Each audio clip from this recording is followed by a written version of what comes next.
அனைவருக்கும் வணக்கம். சிவசிவ அன்பே சிவம் அறக்கட்டளையின் சார்பாக மூலிகை மகேந்திரன் ஐயா அவர்களை வருக வருக என்று வரவேற்கிறேன். மிக்க மகிழ்ச்சி ஐயா, மிக்க நன்றி, கோடான கோடி நன்றிகள். திரும்ப திரும்பவும் இந்த தலைப்புகளில், அதுவும் இல்லாம இன்னைக்கு ஸ்பெஷல் தலைப்பா பேச வந்திருக்கீங்க. ஸோ சைவம் அசைவம் பத்தி. ஸோ நாங்களும் ஆவலுடன் காத்து கொண்டிருக்கிறோம். மிக்க நன்றிகள் ஐயா. இதை பத்தி தெரிந்துக்க நாங்க ரொம்ப ஆவலோட வெயிட் பண்ணிட்டு இருக்கோம். ஸோ நீங்க ஸ்டார்ட் பண்ணிக்கலாம். நன்றிகள் ஐயா. வாழ்க வளமுடன். மகிழ்ச்சி. பசி என்னை படைத்தது, உணவு என்னை வளர்த்தது. எனக்கு உயிர் கொடுத்த பசியே, அந்த உயிரை பாதுகாப்போட கருவில் சுமந்த பெற்றெடுத்த அன்னை பூமாதேவியே, எனக்கு உயிரோட்டம் உள்ள உணவு கொடுத்து வாழ வைத்த இயற்கை சத்தே, சத்து படைத்த உடலே, உடலில் உள்ள பசி மெய் உணர்வே, உன் சத்துக்கள் துணையோடு நிகழ்ச்சியை நான் துவங்குகின்றேன். பசியும் உணவுமே படைப்பு என்ற உண்மையை உலக மக்களுக்கு உங்கள் சத்துக்கள் துணையோடு பசித்தர் மூலிகை மகேந்திரன் நான் எடுத்துரைக்கின்றேன். பசி என்னை படைத்தது, உணவு என்னை வளர்த்தது. குழுவில் உள்ளவர்களுக்கு அனைவருக்கும் மனமார்ந்த நன்றியும் மகிழ்ச்சியும் தெரிவித்துக் கொள்கிறேன். இன்றைய தலைப்பு சைவம் அசைவம். ஒரு மாறுபட்டு இருக்கும். எல்லாருமே ரொம்ப ஒரு ஆவலாக இந்த தலைப்பை எதிர்பார்ப்பார்கள். என்ன பேச போறாரு, என்ன விளக்கம் கொடுக்குறான். உண்மையாவே சொல்லுகிறேன், இன்று நடத்த போகின்ற பாடத்தில் பெரிய ஒரு மாற்றம் உங்களுக்குள் உருவாகும். இதுபோல் நீங்கள் எதிர்பார்த்தே இருக்க மாட்டீங்க. படைப்பினுடைய அறிவு எது, மனிதர்களுடைய அறிவு எது அப்படின்றத இன்னைக்கு எனக்கு இந்த வானமும் பூமியும் என்ன உணர்த்தப்பட்டதோ அதை மட்டும் நான் உணர்த்துவேன். என்னுடைய தாரக மந்திரத்தை சொல்லி நிகழ்ச்சியை துவங்குகின்றேன். பிறர் அறிவை பேசுவதற்கு நான் பிறக்கவில்லை, என் சுய அறிவை பேசுவதற்கு நான் பிறந்தேன். என்ன அப்படின்னா, என்னுடைய சுய அறிவை மட்டும் நான் பேசினேன் என்றால் எனக்கு எந்த விதத்திலையும் எந்த சந்தேகங்கள் இருந்தாலும் கேள்வி கேட்டால் விளக்கம் கொடுக்க முடியும். பிறர் அறிவை பேசினால் என்னால் கேள்வி கேட்டால் விளக்கம் கொடுக்க முடியாது. பல நிகழ்ச்சிகளில் பிறர் அறிவை பேசிதான் பதில் சொல்ல முடியாம பல கஷ்டங்களை அனுபவித்துதான் அதற்கு மேல் பிறர் அறிவை நம்ம பேசக்கூடாது, நமக்கு என்ன உணர்த்தப்பட்டதோ அதை மட்டும் பேச வேண்டும் என்ற முடிவுக்கு வந்தேன். அந்த உணர்தலை இந்த வானமும் பூமியும் எனக்கு கொடுத்தது. அதனால்தான் யார் அறிவும் நான் பேசுவதில்லை. இதில் நீங்கள் நான் பேசுவதில் எப்படி கேள்வி கேட்டாலும் நான் விளக்கம் கொடுப்பேன். இதுவரையிலும் நம்மளுடைய முன்னோர்கள் ஒன்றிலிருந்து அனைத்தும் பிறக்கிறது இயங்குகிறது ஒரு ஆள்கள் ஒரு விதமாக கருத்தை சொல்லுகிறார்கள். ஆனால் நான் என்ன சொல்லுகிறேன் என்றால், இரண்டிலிருந்து அனைத்து இயக்கமும் உற்பத்தி ஆகிறது அப்படி என்று நான் சொல்லுகிறேன். எனக்கு அப்படித்தான் உணர்த்தப்பட்டது இந்த வானமும் பூமியும். அப்போ இதுல நீங்க ஒரு கருத்தை நாம சொல்லுகிறோம் என்றால் வாதம் விவாதமே வரக்கூடாது. அது மட்டுமே உண்மை. இன்று பசியும் உணவுமே படைப்புன்னு சொல்ற உலகத்தில் அனைவரும் சைலண்டாகிறாங்க. ஏனென்றால் அதை எதிர்த்து அவங்களால் நிற்க முடியல. மீதி சொன்னதெல்லாம் மீதி இதுவரையிலும் எல்லாரும் சொன்னார்கள். அதை அனைவரையும் ஒரு ஆள்கள் எதிர்க்கிறார்கள், வாதம் விவாதம் செய்கிறார்கள், எல்லாம் செய்கிறார்கள். ஆனா அந்த பசி உணவு கிட்ட வாதம் விவாதமே பண்ண முடியல, சரணாகதி ஆயிடுறாங்க. இதைதான் நீங்க புரிஞ்சுக்கணும். அப்போ இன்று நான் நடத்துகிறேன் என்றால் அதை கூர்ந்து கவனித்து உங்களுக்கு என்ன புரிந்ததோ அதற்குள் நீங்கள் பயணிங்கள். இந்த கருத்து தான் ஏற்றுக்கொள்ளுங்கள் என்று நான் சொல்லவில்லை. படைப்பினுடைய அறிவையும் விளக்குகிறேன், மனிதருடைய அறிவையும் நான் விளக்குகிறேன் எனக்கு உணர்ந்த அளவுக்கு. முதலில் படைப்பினுடைய அறிவை விளக்குவதற்கு முன்பு மனிதர்களுடைய அறிவை நான் விளக்கி விடுகிறேன். சைவம் அசைவம் என்றால் அனைவரும் பதில் சொல்லுவார்கள், டக்கு டக்கு டக்கு டக்குன்னு. உயிரை கொல்லக்கூடாது. இந்த உயிரை கொல்லக்கூடாது என்பதே பிறர் சொல்லியதால் தெரிந்தது. ஆனா பிறந்த அன்னைக்கு எதுவுமே நமக்கு தெரியாது. புரியுதுங்களா?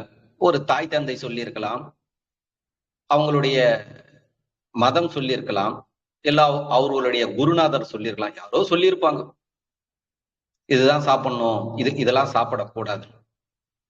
ஆனா தெளிவாக சைவம் என்பது, அசைவம் என்பது தன்னுடைய உடலுக்கு தாம் பசிதான் அதை முடிவெடுக்க வேண்டும், சைவமா அசைவமா என்று. இதெல்லாம் கடந்து போகணும். நீங்க நான்லாம் கூட ஒரு நேரம் அவங்க சொன்னதெல்லாம் மற்றவங்க சொன்னதெல்லாம் கேட்டு பேசினேன். அதனால் என்னுடைய உடலில் உபாதைகள் வந்தது. அதெல்லாம் நான் வெளியே வந்துட்டேன். என்னுடைய படைப்பை நீ மீறாதே என்று ஒரு தெளிவுபடுத்துகிறது. ஒரு உயிரிலிருந்து ஒரு உயிர் இறந்தால்தான் உருவம் உற்பத்தியாகும். இதற்கு முன்பே நான் நடத்தினேன். பில்லுக்கு பசி இருக்கிறது, உணவை தேடி வெளியே வருகிறது. ஆட்டுக்கு பசி எடுத்தது, அந்த பில்லை இரக்கமே இல்லாமல் கொன்று தின்னது. எப்படி? கொன்றே தின்னது. நீங்க பசி கிட்ட வரும்போது உலகத்தில் எந்த கேள்விக்கும் விளக்கம் கொடுக்க முடியும்? உலகத்தில் என்னை ஒருவரும் அடக்க முடியாது. ஏனென்றால் நான் உண்மையை பேசுகிறேன். அதே போல் நான் இருப்பதை பேசுகின்றவன், இல்லாததை நான் பேசுவதில்லை. அப்போ பில்லுக்கு பசி இருக்கு, கதிரவனுடைய உணவை உள்வாங்கி வாழ்வதற்காக அது வளர்ந்து வருகிறது. ஆடுக்கு பசி எடுத்ததும் அந்த உணவை அது கொல்லுகிறது. அந்த பில்லுக்குள்ள என்ன இருக்கு? உயிர் இருக்கு. அந்த உயிரை இரக்கமே இல்லாமல் அந்த ஆடு கொல்லுகிறது. ஆட்டுக்கு பசி நிறைவடைந்தது. புரியுதுங்களா? அடுத்து புலி வந்தது, புலிக்கு பசி எடுத்தது, இரக்கமே இல்லாமல் அந்த ஆட்டை கொன்றது. புலியோட பசி ஆட்டை உண்ணது, ஆடெல்லாம் புலியாக மாறிவிட்டது. ஃபர்ஸ்ட் பில்லெல்லாம் ஆடா மாறியது, ஆடெல்லாம் புலியா மாறியது. புலிக்கு பசி அடங்கியது. புலிக்கு பசி அடங்கியதும் புலி நிறைவாக வாழுகிறது. மலைப்பாம்புக்கு பசி எடுத்துக்கொண்டது, இரக்கமே இல்லாமல் அந்த புலியை கொன்று முழுங்கிவிட்டது. அப்போ பாம்பை உண்ணுவதற்கு ஒரு ஜீவராசியை படைத்திருக்கு. எது படைத்திருக்கு என்றால் பசி. இதில்தான் நீங்கள் புரிந்து கொள்ள வேண்டும். ஒரு உயிரை கொன்று இன்னொரு உயிராக மாற்ற வேண்டும். இதுவே என்னுடைய படைப்பு. என்னுடைய படைப்பை தவறு என்று சொல்லுவதற்கு உனக்கு நான் அனுமதியே கொடுக்கவில்லையே. உன்னை நான் தானே படைத்தேன். இங்கதான் நான் ஆழ்ந்து சிந்தித்தேன். நீங்க சிந்தித்து பாருங்க, நான் சொல்ற மாதிரி சிந்தித்து பாருங்க. நான் உனக்கு அனுமதியே கொடுக்கலையே. நான் என்னைக்கு உன்னிடம் சொன்னேன்?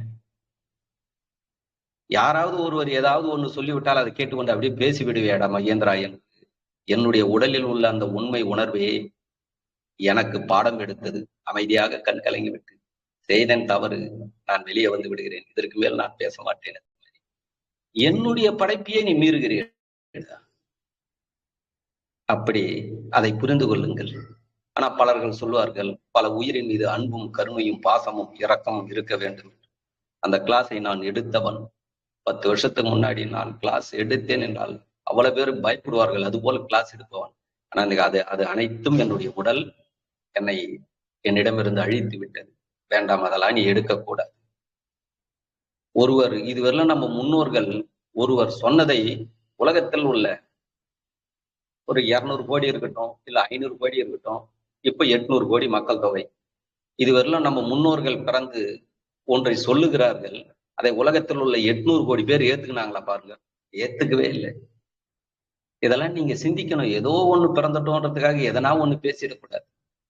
நீங்கள் எதை பேசினாலும் சரி, உங்களுடைய உடல் விட்ட ரெக்கார்ட் ஆகுது. அததான் நான் அறிந்தவன், உண்மையை அறிந்தவன். நம்ம பாட்டுன்னு எதனா பேசிடக்கூடாது. தெரியாதுன்னு சொல்லிடலாம், எதனா ஒண்ணு தப்பா சொல்லிடக்கூடாதுன்னு. அப்போ ஒரு உயிர் இன்னொரு உயிரை கொல்ல வேண்டும். தன்னுடைய உடலிலே என்ன நடக்கிறது? உண்ணுகிற உணவு ரசமாக மாறுகிறது. ரசத்தில் ஒரு உயிர் இருக்கிறது. அதை ரத்தம் என்ற ஒரு உயிர் அந்த ரசத்தில் உள்ள உயிரை கொல்லுகிறது. அப்பதான் அது உருமாற்றம், கலர் மாறுகிறது. ரத்தம் சிகப்பாக இருக்கிறது. தோலில் உள்ள உயிர் அந்த ரத்தத்தில் உள்ள உயிரை கொன்று சிகப்பாக இருப்பதை அது என்ன பண்ணுகிறது? கருப்பாக மாற்றுகிறது. சிவப்பாங்குறது தோல், சிவப்பாங்குறாங்க, கருப்பாகிறாங்க. தோலில் உள்ளதை உள்ள இருக்கிற கொழுப்பு இரக்கமே இல்லாமல் கொல்லுகிறது.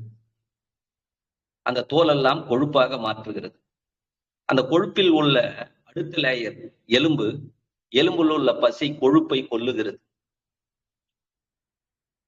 அடுத்து அந்த எலும்புக்கு உள்ள இருக்கிற மஜ்ஜை எலும்பை கொல்லுகிறது. அது கொன்று உருமாற்றம் செய்தால்தான் அதனுடைய வளர்ச்சி முழுமை வளரும். அது கொஞ்சம் கொஞ்சம் வளர்ச்சி. மனிதனுடைய அறிவுக்குள்ளவே என்ன நடக்குது? மனிதன் வளர்கிறான். புரியுதுங்களா? இந்த உடல் எப்படி வளர்ந்தது என்று கேட்டு பாருங்கள், பதில் கிடையாது. ஏதோ ஒன்று சொல்லுவார்கள், அவர்களுடைய நிறைவுக்கு சொல்வார்கள். அது சொல்லட்டும், அது தவறு என்று நான் சொல்லவில்லை.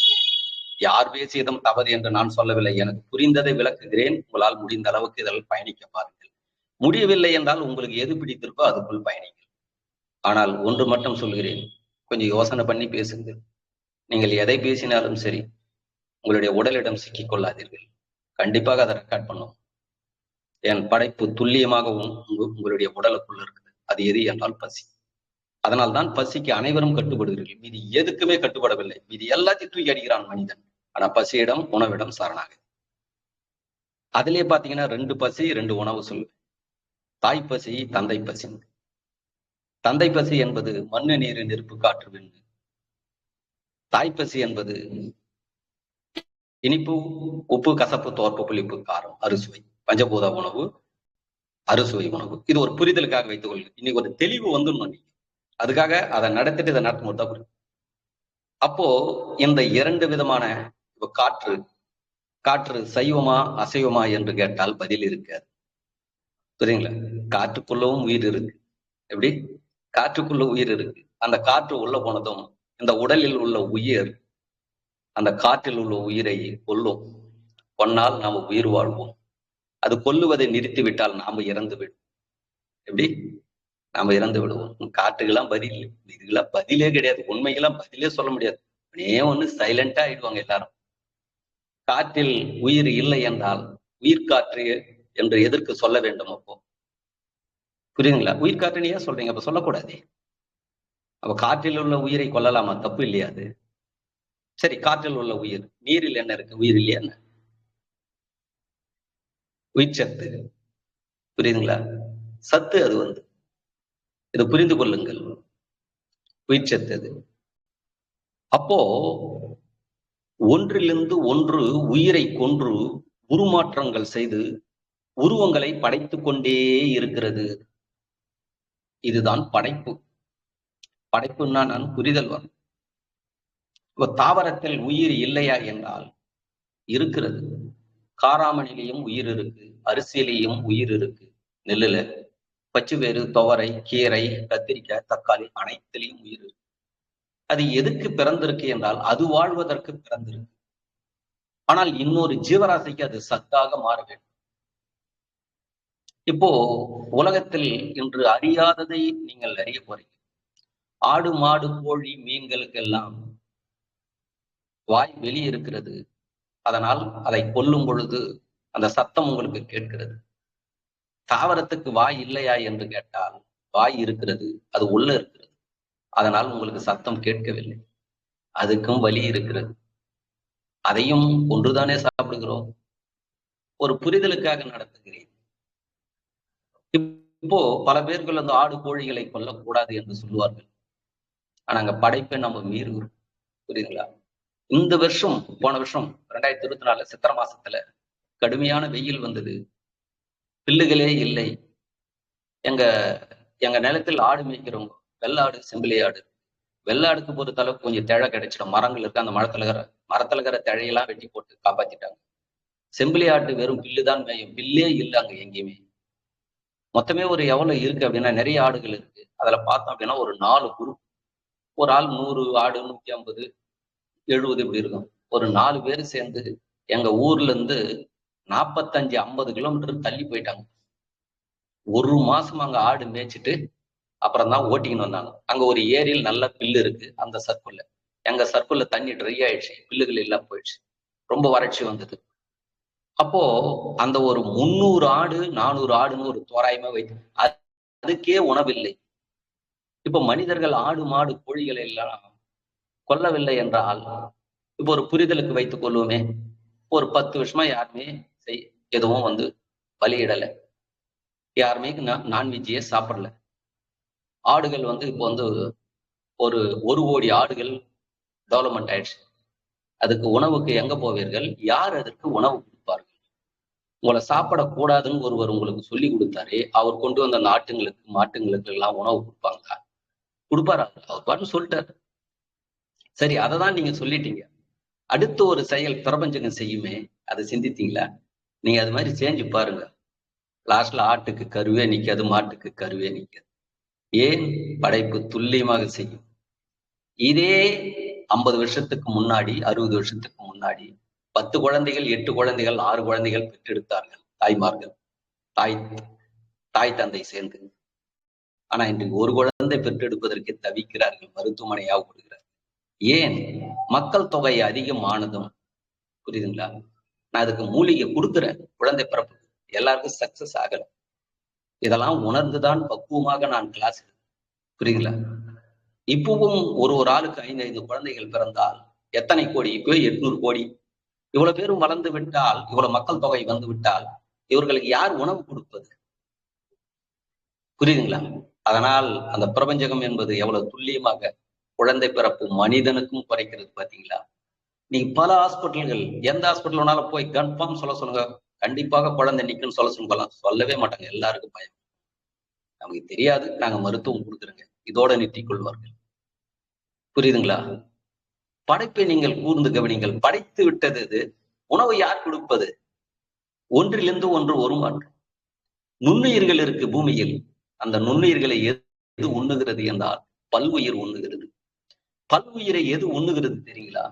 கரையானும் எறும்பும் உண்ணுகிறது. சரிங்களா? கரையான எறும்புல புழு உலாம் இருக்கும், புரியுங்களா? அந்த மண்புழு என்பது மண்ணில் உள்ள நுண்ணுயிர்களையும் பல்வுயிர்களையும் அதுவும் உண்ணும். பல விதம் இருக்கு. நான் ஒரு கொஞ்சமா நடத்துறேன், ஃபுல்லா நடத்த முடியாது. படைப்பை துல்லியமா உலகத்தில் யாராலும் நடத்த முடியாது, என்னாலையும் நடத்த முடியாது. ஆனால் உங்களுக்கு புரியணுமே, அதுக்காக நான் நடத்த, புரியுதுங்களா? அப்போ புழு இருக்கு. அந்த புழுகை கோழி அந்த புழுவை கொல்லுகிறது. அந்த புழுவை கொன்னால் அது கோழி திருப்தியாச்சு, புரியுதுங்களா? கோழியை கொல்லுவதற்கு நாய்கள் இருக்கு. நாய் கோழிகளை பிடித்து கடித்து தின்று அது பசியா.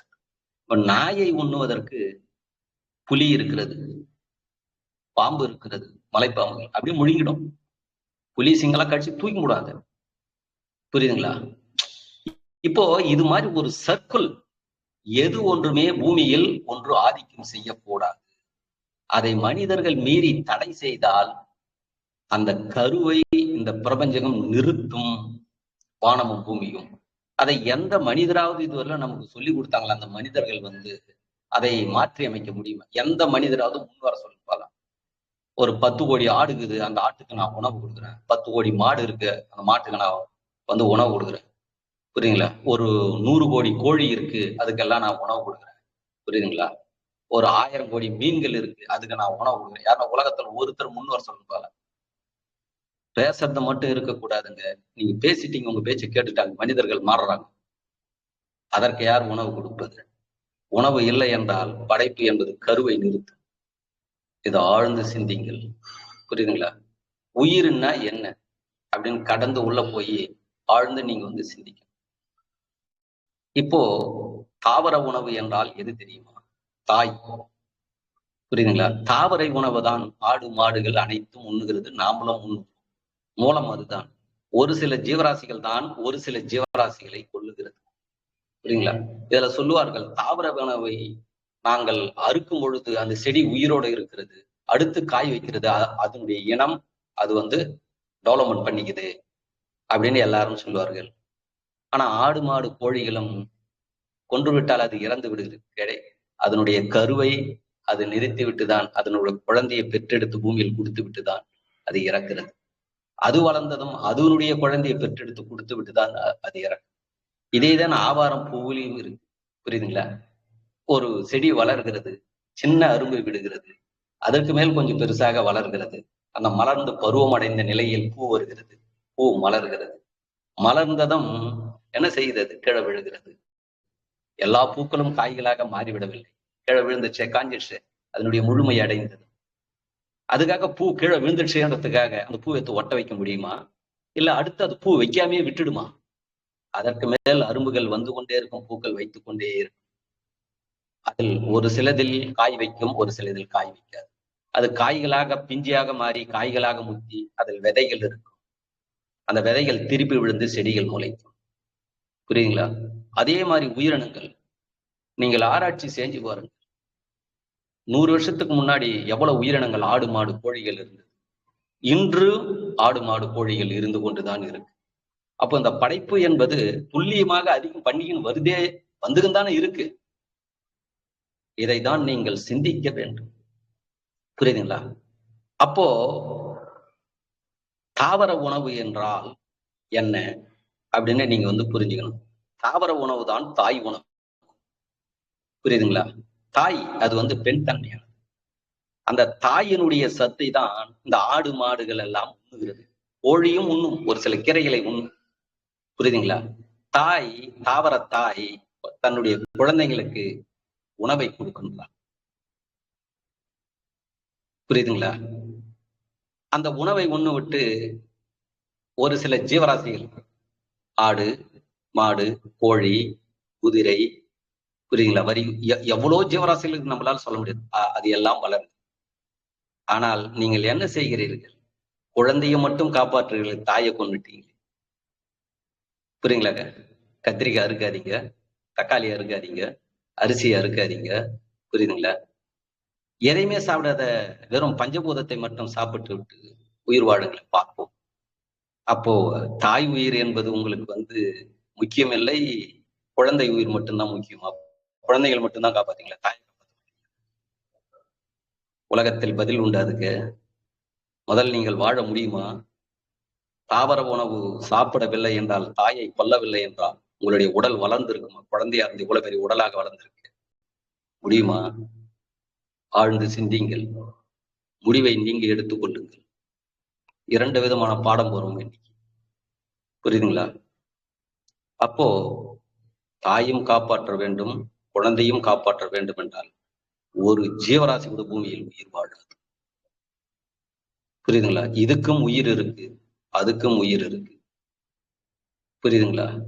இதனுடைய கருவை இது எப்படி டெவலப்மெண்ட் பண்ணணுமோ அதுபோல் இந்த பிரபஞ்சகம் என்பது அதனுடைய கருவை டெவலப்மெண்ட் பண்ணும். தாயை, குழந்தை உயிரை எப்படி டெவலப்மெண்ட் பண்ணணுமோ, பெருக்கணுமோ, அது பிரபஞ்சகமே பெருக்கும். நம்ம கிட்டயா இருக்கு. ஒரு குழந்தையை உருவாக்குவது கையை செய்யறேன், காலை செய்யறேன், மூக்கு செய்யறேன்னு நம்மளாலேயே முடியுது. நம்மளையும் கடந்தது உள்ளுக்குள் செய்து கொண்டிருக்கிறது பசி. தன்னுடைய உடலுக்குள்ளவே உருமாற்றங்கள் செய்து கொண்டே இருக்கிறது. ஒரு உயிரை ஒரு உயிர் தன்னுடைய உடலுக்குள்ளே கொன்று கொண்டிருக்கிறது. அதுபோல் கொன்று கொண்டு இருக்கிற வெல்லும் நாம் உயிரோடு இருப்போம். அது கொல்லுவதை நிறுத்திவிட்டால் நமக்கே இறப்பு. படைப்பு எவ்வளவு துல்லியமாகுது பாத்தீங்களா?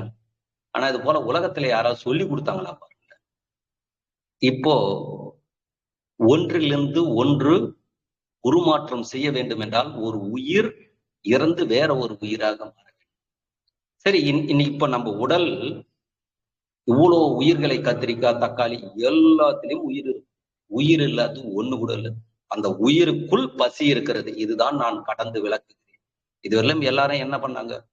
உயிர் எடுத்து என்னங்க இருக்குது உயிருக்குள்ளுன்னா ஆன்மான்ட்டாங்க. ஆன்மான்னா என்னன்னா அது சமஸ்கிருதங்கான்றாங்க ஒரு சிலர். நாங்க உயிர் தான் சமஸ்கிருதத்துல ஆன்மான்னு சொல்லுவோம். அதை இங்க இருக்கிறவங்க ஆன்மா ஆன்மா ஆன்மான்னு சொல்லிக்கிறாங்க. அவங்களுக்கே புரியல. என்ன பாடம் எடுக்கிறாங்கன்னு அவங்களுக்கே புரியல. இதெல்லாம் எடுத்து ஒரு கேள்வி பதில் என்ன கேட்டாரு. ஏங்க, நானும் அது மாதிரி சொன்னேன், உயிருக்குள்ள எனக்குதுன்னு கேள்வி கேட்டாங்க. ஆன்மாக்குதுன்னாங்க. எங்க ஆன்மாவும் உயிரும் ஒண்ணுதாங்க. உயிர்னு தமிழ் சொல்றீங்க, சமஸ்கிருதத்துல நாங்க ஆன்மான்னு சொல்றோம். ரெண்டும் ஒண்ணுதானே.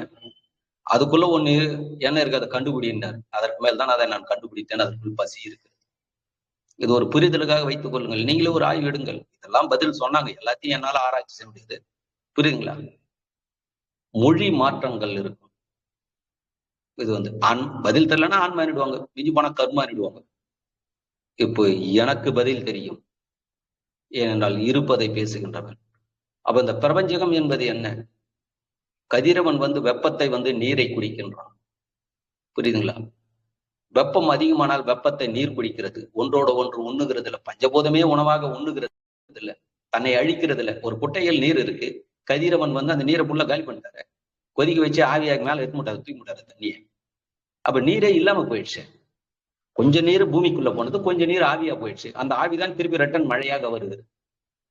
பஞ்சபூதங்கள்லயே ஒரு உயிரை ஒரு உயிர் கொல்லுகிறது. அதை நம்ம மீறலாமா? தப்பு இல்லையா? யாராவது எது ஒன்னாலும் சொல்லி விட்டுருவாங்க. அவங்க சொல்றதெல்லாம் கேட்டு பேசுவதால் நமக்கு பிரச்சனை வரும். அது தெரியுமா? அதனால்தான் இன்னைக்கு உலக மக்கள் அனைவரும் பிரச்சனையை சந்திக்கிறார்கள். நோயிலாக வாழ்கிறார். தன் உடலிடம் சிக்கிக் கொண்டார்கள். அதுல தப்பித்தவன் தான் பசித்தன் மூலிகை மகேந்திரன். மன்னிப்பு கேட்டுவிட்டு வெளியே வந்துட்டேன். ஆனாலும் ஒன்னு சொல்லுகிறேன், நான் பிறர் பேச்சை கேட்டு ஒரு சிறிய தவறு செய்தேன். அந்த தவறையில் இருந்து பசி முழுமையாக மன்னித்ததா மன்னிக்கவில்லையா என்று எனக்கு தெரியாது. மன்னிப்பு நான் கேட்டு விட்டேன். அது மன்னிக்குமா மன்னிக்காதா என்று எனக்கு தெரியாது. அது மன்னித்து விட்டால் என்னுடைய ஆயுள் காலம் கூடும். அது மன்னிக்கவில்லை என்றால் செய்த தவறுக்கு தண்டனை பசி கொடுத்தே தீரும். தப்பவே முடியாது. அது எனக்கே தெரியும். அதனால்தான் இப்ப என்ன சொல்றேன், இதற்கு மேல் நான் அந்த தவறை நான் செய்ய மாட்டேன். எவ்வளவு தெளிவாக பாருங்க. அதுல எப்படி இதற்கு மேல் நான் யார் பேச்சும் கேட்டு நான் தவறு செய்ய மாட்டேன். பிறர் பேச்சை கேட்டு யாருக்குமே நான் போதிக்க மாட்டேன். நான் உண்மையை அறிந்தவன். புரியுதுங்களா? இப்போ இதை புரிஞ்சுக்கணும். அதே போல் சைவம் அசைவம் இப்ப நடத்தியது மனிதர்கள் சொல்லி. புரியுதுங்களா? படைப்பில் ஒரு சைவம் அசைவம் இருக்கு. அது எப்படி இருக்கு என்றால், இந்த உடலிலேயே பார்த்தோம் என்றால், படைப்பிலேயே பார்த்தோம் என்றால் 2 இருக்கும். ஒன்றில் இருப்பதால் பதில் சொல்ல முடியாது, 2இல் என்னால் பதில் சொல்ல முடியும். தந்தை என்பது இப்போ லாஸ்ட் பார்த்தா எல்லாமே ஒன்று. சைவம் அசைவமே இருக்கு அப்படின்னா, அசைவம் ஒன்று மட்டுமே இருக்கு, சைவம் என்பதே இல்லை. அப்போ நீங்க தர்ம சங்கடத்துல மாட்டுறீங்க நீங்க. ஆனா உங்ககிட்ட பொறுப்பு ஒப்படைச்சிடலாம். எப்படி எல்லாத்துக்குள்ளும் உயிர் இருக்கு. புரியுதுங்களா? உயிர் இல்லாததுதான் என்ன, இதுக்கு வாய் வெளியேக்குது, அது உள்ளக்குது. என்ன ஒண்ணு, இது அசைந்து நடக்குது, அது அசைந்து கத்தல. நீங்க சிம்பிளா சிந்திச்சு பாருங்களேன். ஐயா இது கத்துதுங்க ஐயா, என் கடுகுக்கு தான் கத்துது, லபலபன்னு அடிச்சுக்குது எண்ணெயில போட்டீங்கன்னா. ஐயோ என்ன கொள்றையான்னு என்ன சூடு ஏறிடுச்சு. கடுகு போட்டு பாருங்க, டப்ப டப்ப டப்ப டப்பன்னு வெடிக்குது. கண்ணாமுன்னா நம்மளை திட்டுது. ஆனா அந்த மொழி உங்களுக்கு தெரியலையே. ஆனா எனக்கு தெரியுது பாத்தீங்களா அந்த மொழி. புரியுதுங்களா? ஒரு சில காய்களை போடுங்க, சொட சொட சொட சட்டாப்பட்டான்னு ஒரு என்ன நம்மளை திட்டுது. ஏன்டா என்ன விட்டுருங்கடா, என்ன விட்டுருங்கடா. நம்ம விடுறோமா? மிளகாத்தூரை போட்டுருவோம். நீ மேல நீ அதிகம் சொட சொன்னீங்கன்னா தண்ணி கொஞ்சம் ஊற்றி விட்டுருவாரு. புரியுதுங்களா? ஒரு முக்காசோளம் மசாலாலாம் போட்டு காய்ந்த நிலையில் இருக்கு. அதை ஈட்டுல போட்டு பாருங்களேன், கடாயை சூடியது டப்பால் டுப்பில் டப்பா ஒரு வெட்டிக்கும். சிரிப்பா இருக்கும். நான் சொல்றது ஆழ்ந்து சிந்திக்கவும் முடியும். ஐயா கடுகு இது மாதிரி நம்மளை திட்டுதுன்னு நாங்க யாருமே திட்டுதுங்க. உண்மைப்பா அது. ஐயோ என்னை விட்டுரு எண்ணெயில போட்டு என்ன கொல்றையே, நான் உயிரோட இருக்கிறேன், என் உயிரை கொல்றையேன்னு உக்கா சொல்லமா. அப்படிதான் பருப்புலாம் கூட போட்டீங்கன்னா எல்லாமே வெடிக்குது பாருங்க. உப்பு ஏத்து நெருப்புல போடுங்களா, அது பட்டன்னு வெடிக்குது. அது திட்டுதுங்க நம்மள. ஆனா நம்ம என்ன பண்றோம், வேற மாதிரி மொழியை நம்ம மாத்தி வச்சுங்க. வெடிக்குது, நம்ம வெடிக்குதுன்றோம். ஆனா அது நீ வெடிக்கிறியானா, இல்ல நான் உன்னை திட்டுறேன்னு. உப்பு வெடிக்குது நெருப்புல போட்டதும். புரியுதுங்களா? அப்ப நெருப்புல போட்டதானே நம்ம சாப்பிட்டுங்கிறோம். அப்படியும் இருக்கு. அதையும் நீங்கள் புரிந்து கொள்ள வேண்டும். அதனுடைய உயிரை உள் உணர்வாக உங்களுக்குள் உணர முடியும். ஆனா படைப்பு என்பது கொடுத்திருக்கு, நீங்கள் உணரவில்லையே. நீங்க என்ன பண்றீங்க? பிறர் அறிவையே பேசுகிறீர்கள். சரி, இப்போ இதனால் முயற்சி எடுத்து பாருங்களேன். இதை அப்படியே எடுத்துக்கொள்ளுன்னு சொல்லு. அப்போ தந்தை இப்ப பாருங்க, ஒரே ஒன்றுதான் இருக்கு என்று நான் சொல்லிவிட்டேன். எது? அசைவம் ஒன்று மட்டுமே. உயிர் இருப்பது அனைத்தும் அசைவம். காற்று அடிக்கிறது, மரம் அசைகிறதா இல்லையா? அதான் அசைவம். புரியுதுங்களா? ஆடு மாடும் அசைகிறது, தாவரங்களும் அசைகிறது, உடலும் அசைகிறது. எல்லாம் அசைவம் தான். சைவம் என்பது மனிதர்கள் உருவாக்கியது. எல்லாத்துக்குள் உயிர் இருக்கு. நானே என்னுடைய அறிவை கண்டு பிரமிச்சு போனேன். என்ன இப்படி அறிவு, இப்படி பாடம் எடுன்னு இந்த பிரபஞ்சம் வானமும் பூமியும் கொடு. இதுவே உண்மை. இதை உலக மக்களுக்கு சொல்லிக் கொடுறான். பெரிய சண்டை நடந்து கொண்டு இருக்கிறது இதற்காக. படைப்பு இதுதான், இதை சொல்லிக் கொடுறான். மனிதர்கள் படிப்படியாக கிளாஸ் விதை உன்னிடம் கொடுத்தேன், விதை விதைப்பது மட்டும் உன்னுடைய வேலை. அவர்களை நான் மாற்றி அமைப்பேன்.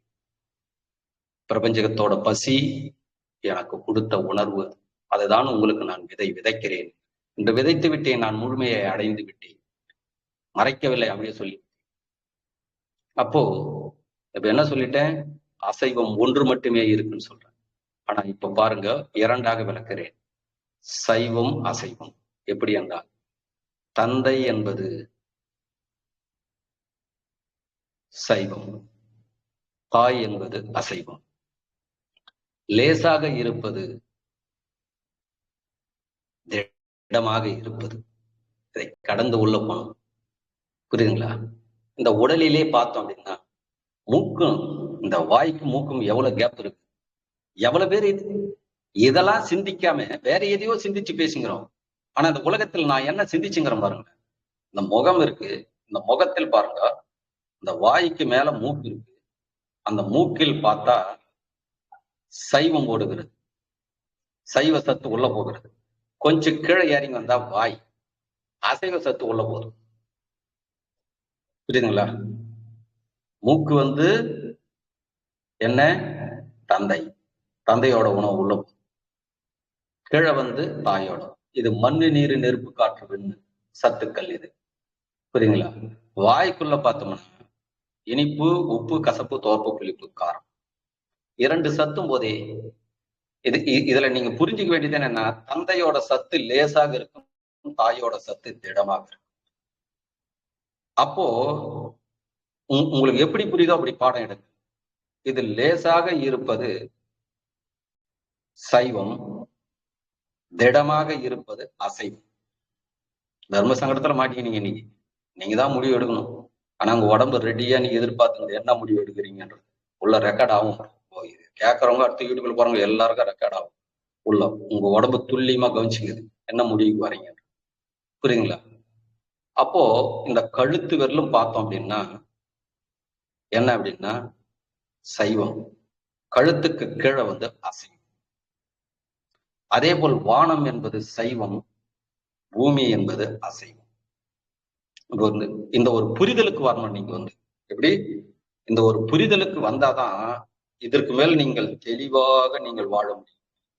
யாராவது சைவாசம் விளக்கணும்னா, ஐயா எனக்கு தெரியாத ஆளை விட்டுருங்க ஐயான்னு சொல்லுவதே மிக சிறந்த பதில். நான் அப்படிதான் சொல்லுவேன். ஐயா நமக்கு தெரியாதுங்க ஐயா, இதுதான் நான் அறிந்தது, இதுதான், இதை விளக்கிட்டேன், எனக்கு தெரியாது. இந்த உணவு நல்ல உணவா கெட்ட உணவான்னு எது முடிவு எடுக்க வேண்டும்னால் உங்களுடைய பசிதான் முடிவு எடுக்க வேண்டும். பசி நிராகரித்து விட்டால் அது கெட்ட உணவு, உங்களுடைய உடலுக்கு ஒத்துக்கொள்ளவில்லை. பசி அதை ஏற்றுக்கொண்டால் நல்ல உணவு. என்னுடைய பசி அந்த உணவை ஏற்றுக்கொள்ளுகிறது, அந்த உணவை சாப்பிடக்கூடாதுன்னு என்னை நீங்கள் திணிக்கிறீர்கள். அது தப்பு இல்லையா? என் பசியை நான் நம்புவதா, உங்களை நான் நம்புவதா? என் பசி என்னை காப்பாற்றுமா, நீங்க என்னை காப்பாற்றுவீங்க? என் பசி தானே. அது உகந்த உணவில்லை, அது சரியில்லாத உணவு என்றால் அது தூக்கி வெளியே அடிக்கணுமே. புரியுதா? அது எப்படி செரிமானம் செய்தது? செரிமானம் செய்து மனிதனுடைய உருவமாக மாற்றியது. ஆழ்ந்து சிந்திக்க வேண்டும். பிரபஞ்சகத்திலேயே பிரபஞ்சகம் என்பது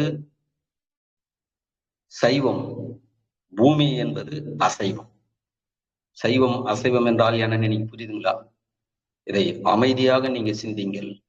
உங்களுக்கு சிம்பிளா சொல்லி கொடுக்கிறேன். லேசாக இருப்பது அனைத்தும்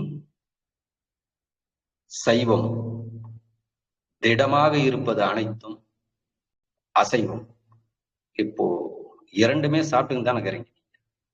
இதுல வேற ஒருத்தர் சொல்றாரு, என்னன்னு, ஐயா நான் பிறந்ததுல இருந்து எங்க கம்யூனிட்டியே நாங்க அசைவமே சாப்பிடுறது, சைவம் தான் சாப்பிடுறோம், நாங்க அசைவமே சாப்பிடுறது. நான் கேட்பேன், உன் தாய் சைவமா அசைவம்? என்னங்க ஐயா எப்படி கேள்வி கேட்டீங்க? நான் வேற மாதிரி எதுனா கேட்பீங்கன்னு பார்த்தேன்.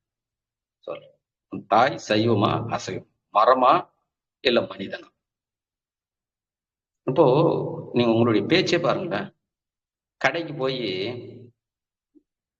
மட்டன் வாங்கிட்டு வாங்க இல்ல கறி வாங்கிட்டு வாங்கன்றாங்க. இதே காய்கறி கடிக்க போய் என்ன சொல்றீங்க? போய் காய்கறி வாங்கிட்டு வாங்க, காய்கறி. புரியுங்களா? காயை நீங்க என்ன சொல்றீங்க? கறின்னு தானே சொல்லிங்கிறீங்க. காய்கறி வாங்கிட்டு வாங்க, அதுவும் கறி இதுவும் கறி தான். நீங்களே அதை பேசிங்கிறீங்க, பேசிட்டு நீங்களே அதை மாற்றி சொல்றீங்க. உங்களை என்ன பண்றது? நான் எந்த அளவுக்கு ஒண்ணு கூர்ந்து சிந்திச்சுக்கிறேன் பாத்தீங்களா? என்ன மாதிரி ஒரு அறிவு இந்த வானமும் பூமி எனக்கு புத்துக்கு பாத்தீங்க. நீங்களே சொல்றீங்க போய் காய்கறி வாங்கிட்டு வாங்க. ஏன் வெறும் காய் வாங்கினான்னு சொல்லுங்க, எது கறி சொல்றீங்க? உங்களுடைய பேச்சை நீங்களே ஆராய்ச்சி பண்ணி பாருங்க. புரியுதுங்களா? நீங்களே என்ன பேசுறீங்க? அப்புறம் நான் கேட்பேன், உன் தாய் வெஜ்ஜியா நான்வெஜ்ஜியான்னு கேட்பேன். ஐயா வேற மாதிரி ஏதோ சொல்லுவீங்கன்னு பார்த்து இப்படி மாட்டிக்கிட்டீங்களா ஐயா? உஷாராதான் இருக்கணும். இதற்கு மேல் பிள்ளைகள் எல்லாமே படித்திருக்காங்க, தெளிவான கேள்வி கேட்பார்கள், உஷாரா பாடம் நடத்தணும். இப்ப ஏதாவது மடக்கும் பாலம் உலகத்துல ஒருத்தரும் மடக்கும். பொறுப்பையை உங்ககிட்ட படிக்கிறேன் பாருங்க, நான் பொறுப்பு ஏத்துக்கணும்னு பாத்தீங்களா? உங்களுக்கு பிடிச்சா சாப்பிடுங்க, பிடிக்கலாம் விட்டுடுங்க. உங்க பசி ஏத்துக்கினா சாப்பிடுங்க, ஏத்துக்கலாம் விட்டுடுங்க. ஆனா மற்றவங்களை சாப்பிடான்னு சொல்லாதீங்க, அது நமக்கு உரிமை கிடையாது. நம்ம மேறோம் படை. அவன் பசி ஏத்துக்குது, ஜீரணம் பண்ணுது, அவனை வளர்க்குது. அது போய் அவனை போய் சாப்பிட நீங்க ஒருத்தர் உங்களுக்கு பிடிக்கலாம் உலகத்துல இருக்கிறவங்க யாரும் சாப்பிடக்கூடாதா? இது தப்பு இல்லையா? அது இதை புரிந்து கொள்ளுங்கள். அடுத்து கேட்டேன், உன் தாய் நான்வெஜ், நீ முதல் எந்த உணவை உண்ணாய்? பஞ்சபூத உணவு உண்ணாய். சரி, அறுசுவை உணவு உண்றதுக்கு முன்னாடி தாய்ப்பால் குடித்தில்ல? தாய்ப்பால் என்பது வெஜ்ஜியா நான்வெஜ்ஜியான்னு கேட்டேன். நான்வெஜ் தாங்க ஐயா. எடுத்ததை நீ தாவர உணவா சாப்பிட்ட. பிறந்த அன்னைக்கு உனக்கு என்ன கத்திரிக்காய் தக்காளி அரிசியும் சாதத்தையும் பிடிச்சா ஓட்டினாங்க? இதுல வேற நீ என்ன சொல்ற? நான் பிறந்ததுல இருந்து எங்க கம்யூனிட்டில நாங்க நான்வெஜ்ஜே சாப்பிடறதில்ல. எங்க கம்யூனிட்டியே முழுக்க முழுக்க சைவம். அப்ப உங்க தாய் சைவமா? தாய்ப்பால் சைவமா? சிந்திங்கள் மக்கள்களே, பேசுவதற்கு முன்பு சிந்தித்து பேசுங்கள். சரி, உங்களுக்கு எல்லாம் ஐயா இதுவரையிலும் நாங்கள் பேசிவிட்டோம், இப்ப என்ன செய்வதென்று உங்களுடைய உடலுக்குள் கேள்வி கேளுங்கள். இதற்கு மேல் நான் இதைதான் நான் பேசுவேன் என்றால் நீங்கள் பேசுங்கள். உங்க உடல் இதற்கு மேல் இது பேச வேண்டாம், யாரு கேட்டாலும் தெரியாது என்று சொல்லிவிடு, நீயா ஒரு முடிவு எடுக்காதே அப்படின்னு நீங்க சொல்லிடுங்க. உங்களுக்கு பிடித்ததை சாப்பிடுங்கள், பிடிக்காததை விட்டு விடுங்கள். உங்களுடைய பசி எது ஏற்றுக்கொண்டதோ அதை மட்டும் சாப்பிடுங்கள். உங்களுடைய பசி அதை நிராகரித்து விட்டால் நீங்கள் அதை நிறுத்தி விடுங்க. இது போல பேசுங்க. புரியுதுங்களா? இதற்கு மேல இந்த குழுவுல அட்டன் பண்ணவங்களை ஒருத்தரும் பேச்சால் மடக்க கூடாது. அப்படி உங்களை மடக்கினாங்கன்னா என்னிடம் படித்ததிலேயே பலன் இல்லை. பாஸ் ஆகல, ஃபெயில் ஆகுறீங்க. ஃபெயில் ஆகக்கூடாது. ஒரு கிளாஸ் எடுக்கிறேன் அப்படின்னா நீங்களாம் பாஸ் ஆகணும் தான் நான் நினைப்பேன், ஃபெயில் ஆகணும்னு நினைப்பேன். பொறுப்பையே உங்ககிட்ட கொடுத்துட்டாங்க. அப்ப நீங்கள் குடித்ததே தாய்ப்பாலை குடித்தீர்கள், நான்வெஜ். உங்களுடைய பிறவி எது? தாயினுடைய கருமுட்டை தாவரமா இல்ல மனிதனுடைய உடலா? கரியே சொல்வார்கள், மரக்கறி என்று சொல்வார்கள் காய்கறி. அப்படி ஒரு பழக்கம் உண்டு. காய்கறி கடை ஒன்று, அடுத்து மரக்கறின்னு வாங்க. ரொம்ப பழைய தமிழ் எது தெரியுமா? மரக்கறி தான் ரொம்ப பழைய தமிழ். அந்த தமிழ்ல உங்களுக்கு தெரியாது. மரக்கறின்னு தான் சொல்லுவாங்க, மரத்தில் வருகின்ற கறி. இது ஆடு மாடு கோழி, இது கறி, ரெண்டும் கறிதான். அதனால்தான் உங்களுடைய பேச்சில் உங்களுடைய மரபு ஜீன் உங்களுடைய பேச்சில் வருகிறது. காய்கறி கடை போயிட்டு வா, வந்துருச்சு பாத்தீங்களா? தன்னை மறந்து பேசிட்டீங்க பாத்தீங்களா? எவ்வளவு உசாரா நீங்க பேசிட முடியுமா? பேசவே முடியாது, எவ்வளவு உசாரா நீங்க இருந்தாலும் சரி. உங்களுடைய வாயிலே வந்ததே நீங்களே சொல்லிட்டு நீங்களே சாப்பிடக்கூடாதுன்னு சொல்றீங்க. என்ன பண்றது? எங்க தவறு நடக்குதுன்னு புரிஞ்சுச்சா? இன்னைக்கு புரிதல் வந்திருக்கும். அதனால ஐயா 2 சொல்லி விட்டீங்களே, என்ன பண்றதுன்னா நீங்க முடிவு எடுத்துக் கொள்ளுங்கள். 2 வரும்பொழுதுதான் புரிதல் இருக்கும். 1 வைத்து நடத்தும் போது புரிதல் இருக்காது. முதல்ல உங்களுடைய உடல் என்பது நான்வெஜ், உங்க தாயின் கருமுட்டை என்பது நான்வெஜ், உங்களுடைய பிறவி, உங்களுடைய உடல் உற்பத்தியானது, உங்களுடைய உயிர் உற்பத்தியானதே உங்களுக்கு புரியுற மாதிரி சொல்லுகிறேன். அசைவத்தில் தான் உற்பத்தி ஆச்சு, நான்வெஜ்ஜில் தான் உற்பத்தி ஆச்சு, வெஜ்ஜில் உற்பத்தி ஆகல. புரியுதுங்களா? இதை புரிந்து கொள்ளுங்கள். இதுக்கு மனிதர்கள் மட்டுமல்ல, ஆடு மாடு கூட பதில் சொல்ல முடியாது. உண்மை பேசினேன், பாருங்கள், அந்த உண்மையிடம் நீங்கள் அமைதியாக இருக்கும். இதே வேற டாபிக் பேசியிருந்தேன் அப்படின்னா நிறைய பேர் கேள்விகள் கேட்பீர்கள், நிறைய கொஸ்டின் கேள்விகள் கேட்பீர்கள். இதில் கொஸ்டின் கேள்வியை கேட்க முடியாது. உண்மையை ஒரு மனிதன் எதிர்க்கவே முடியாது. உங்களுடைய உடலிடமும் உங்களுடைய மனசாட்சியிடம் கேளுங்கள். நான் பிறந்ததுல இருந்து அது வேற போல சொல்லுவாங்க, ஐயா அது கொஞ்ச நாள் சாப்பிட்டுங்க ஐயா, போய் விட்டுட்டேன். இப்ப நான் இன்னொன்னு சொல்லட்டுங்களா? நான் நான்வெஜ்ஜையே சாப்பிட்றது. உங்களுக்கே இப்ப சிரிப்பா இருக்கும், என்னடா உட கிளாஸ் நடத்திட்டு ஐயா வெஜ்ஜுன்றீங்க, நான்வெஜ்ன்றீங்க. அப்புறம் ஒரு கிளாஸ் எடுத்து முடிச்சுட்டு ஃபுல்லாவே நான்வெஜ் தான் இருக்குதுன்றீங்க, வெஜ்ன்றதே இல்லைன்றீங்க. அடுத்து கொஞ்ச நேரம் கழிச்சு அப்பா அம்மாவை வச்சு விளக்கம் கொடுத்துட்டீங்க. அப்பா என்பது வெஜ்ஜு, அம்மா என்பது நான்வெஜ்ன்றீங்க. அதே மாதிரி உணவு உண்ணுவதில் பஞ்சபூதத்தை வச்சு விளக்கம் கொடுத்துட்டீங்க. மண்ணு நீர் நெருப்பு காற்று விண்ணு என்பது வெஜ்ஜி, இனிப்பு உப்பு கசப்பு தோற்பு புளிப்பு என்பது நான்வெஜ்ன்றீங்க. அடுத்து இந்த உடல்ல வேற ரெண்டா விலகிட்டீங்க. கழுத்து வரலும் வெஜ்ஜி, கழுத்துக்கு கீழே நான்வெஜ்ன்றீங்க. அடுத்து வானம் வந்து வெஜ்ஜின்னு சொல்லிட்டீங்க, பூமி வந்து நான்வெஜ்ன்றீங்க. லேசாக இருப்பது வெஜ்ஜின்னு சொல்லிட்டீங்க, திடமாக இருப்பது நான்வெஜ்ஜின்னு சொல்லிட்டீங்க. ஏன் ஒண்ணுமே புரியல ஐயா. இதுவே உண்மை. லாஸ்டா கிளைமேக்ஸ் வந்து முடிக்கிற, புரியுதுங்களா? ஒண்ணுமே புரியல. உண்மையை உங்களால் புரிந்து கொள்ளவே முடியாது. இதுதாங்க உச்சகட்ட அறிவு. கிளைமேக்ஸ முடிக்கிறேன், புரியுதுங்களா? எப்படி? உண்மையை உலகத்தில் ஒருவரும் புரிந்து கொள்ள முடியாது, என்னாலையும் புரிந்து கொள்ள முடியாது. எனக்கு கொடுத்ததை நான் விளங்கினேன். அப்போ இத்தனை ஆண்டு காலம் நம்ம என்ன பேசி நின்றுகிறோம்? உண்மை என்பது உண்மையோட தான் இருக்கும். அந்த உண்மைக்குள் அப்ப நம்ம என்னதான் செய்யணும் என்றால், அந்த உண்மைக்குள் வாழ கற்றுக்கொள்ளுங்கள். பாடத்தை எப்படி முடிக்கிறேன்? அந்த உண்மைக்குள் வாழ கற்றுக்கொள்ளுங்கள். நீங்களாக முடிவெடுத்து, ஒருத்தர் இந்த உலகத்தில் நான்வெஜ் சாப்பிடலன்னா உலகத்தில் அவ்வளவு பேரை சாப்பிடக்கூடாதுன்னு திணிக்கிறது தப்பு இல்லை. படைப்புக்கே நீங்க எதிர்மாறா செய்றீங்க, தப்பு இல்லை. படைப்பு என்பது ஒன்று இருக்கு இல்லை. அதே மாதிரி நீங்க சொல்ற படைப்பை பூமியில் இருக்கிறவங்க 800 கோடி பேர் ஏத்துக்கினாங்களா? இல்ல இல்ல. உண்மையை மனிதன் ஏத்துக்குவானா ஏத்துக்க மாட்டானா? இப்ப பூமின்னு இருக்கு, 800 கோடி பேர் ஏத்துக்குவாங்கல்ல. கதிரவன் இருக்கு, 800 கோடி பேர் ஏத்துக்குவாங்கல்ல. வானம்னு இருக்கு, 800 கோடி பேர் ஏத்துக்குவாங்கல்ல. தண்ணின்னு இருக்கு, 800 கோடி பேர் ஏத்துக்குவாங்கல்ல. ஆனா நீங்கள் சொன்னதை கடவுள் என்று வழிபாடு உங்களுடைய முன்னோர்கள் சொல்லிவிட்டதை பூமியில் ஏன் 800 கோடி பேர் ஏற்றுக்கொள்ளவில்லை? அந்த கேள்வி என்னிடம் கேட்காதீர்கள், உங்களிடம் கேள்வி கேட்டு அந்த ஒரு புரிதலை உங்களுடைய உடலில் உள்ள மெய் என்பது உங்களுக்கு கொடுக்கும். அதனை முழுமை அடைந்து நீங்கள் அந்த முழுமையோட கலங்கு.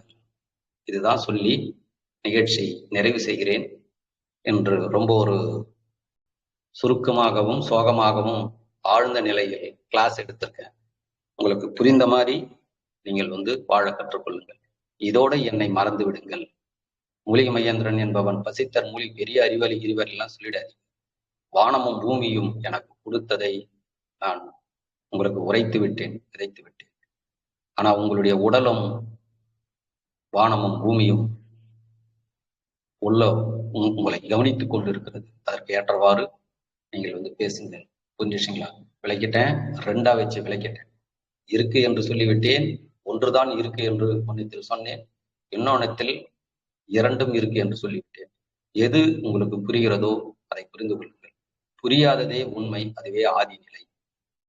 ஒன்னே ஒண்ணு, அதுக்குள் நான் வாழ கற்றுக்கொண்டேன். உங்களால் முடிந்தால் அதுக்குள்ள வாழுங்கள்.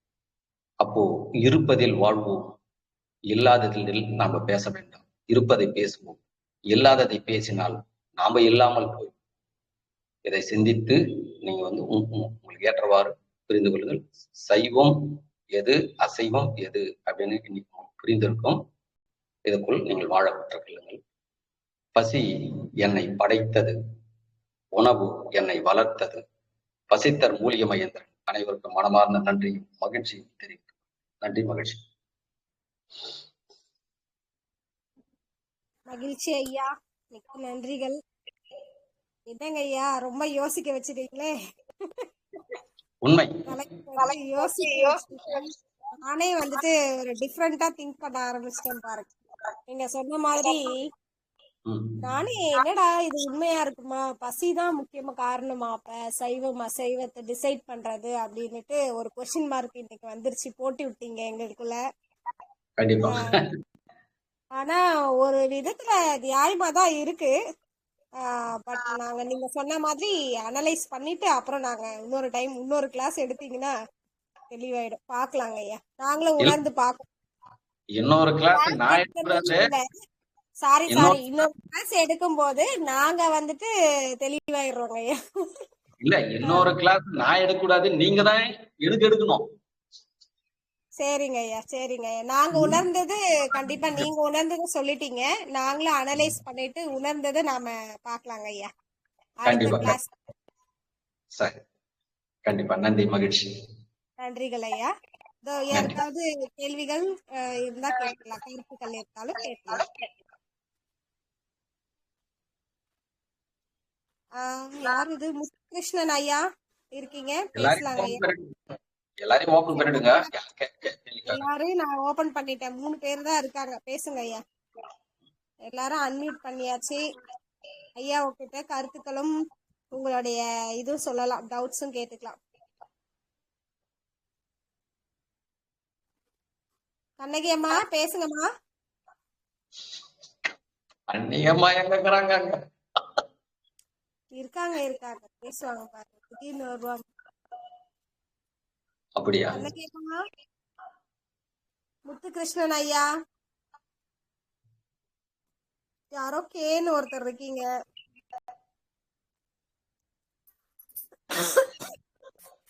வேற மூலிகை தலைப்பு எடுத்ததுன்னா அவ்வளவு கேள்வி கேட்டிருப்பாங்க ஐயா. நாங்களே மொத்த பேரும் யோசனை பண்ணிக்கிறோம், பேசலாமா மானாவா அப்படின்னு. நாங்க எதுனா தப்பா பேச போறோம். இல்ல தப்பா இல்ல, சிந்திக்க வச்சிருக்கீங்க அவ்வளவுதான். அதுக்காக படைப்பை மீறவே முடியாது.